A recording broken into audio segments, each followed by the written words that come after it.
Yes sir, આવો આવો. શું છે બોલો? સર આપણે પંચાયત વિભાગની ગ્રામ સેવકની અને લાઇફ સ્ટોક ઇન્સ્પેક્ટરની ભરતી જેની જાહેરાત થઈ ચૂકી છે. તો હવે બીજી જે પંચાયત વિભાગની જુનિયર ક્લાર્કની છે એ હવે આવનારા સમયમાં ક્યારે આવવાની સંભાવના છે? ગ્રામ સેવકની તો આવી ગઈ, તો મુખ્ય સેવિકાની ભરતી ક્યારે આવશે? અને સર એમપીએસડબલ્યુ અને એફએચડબલ્યુ ની ક્યારે આવશે?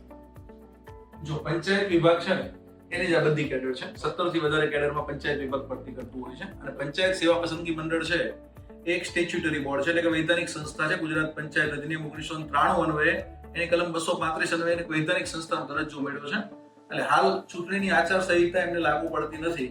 આ જાહેરાતમાં એવો ઉલ્લેખ છે એટલે ટૂંક સમયમાં તમારે એવું માનવાનું જુનિયર ક્લર્ક પહેલા આવશે, બરાબર? ગણી લેજો જુનિયર ક્લર્કની ભરતી આવશે, ત્યાર પછી જે વિલેજ પંચાયત સેક્રેટરી છે, તમારી મુખ્ય સેવિકાની ભરતી છે બેન, તમારે એફએચડબલ્યુ ની ભરતી છે, અને જે એમપીએડબલ્યુ ની તૈયારી કરે છે તમામ મિત્રો હવે તૈયાર થઈ જજો. 1 મહિનાની અંદર તમારા બધા મિત્રોની જાહેરાત વારાફરતી વીકલી આવી જશે. એટલે પંચાયત ભરતી બોર્ડ છે એ સક્રિય થઈ ગયું છે અને જાહેરાત આવવાની શરૂ થઈ ગઈ છે. તમામ મિત્રો સરસ મજાની તૈયારી શરૂ કરી દો.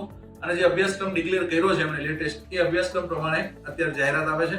તો એ પ્રમાણે તૈયારી માટે તમે જ્ઞાન લાઈવનો સંપર્ક કરી શકો છો. પુસ્તકો માટે પણ તમે જ્ઞાન લાઈવના નીચેના નંબર પર સંપર્ક કરી શકો છો. તૈયારી કરજો ને, તૈયારી માટે જ્ઞાન લાઈવ તમારી સાથે જ છે. Okay sir, thank you sir. Okay, all the best. Thank you.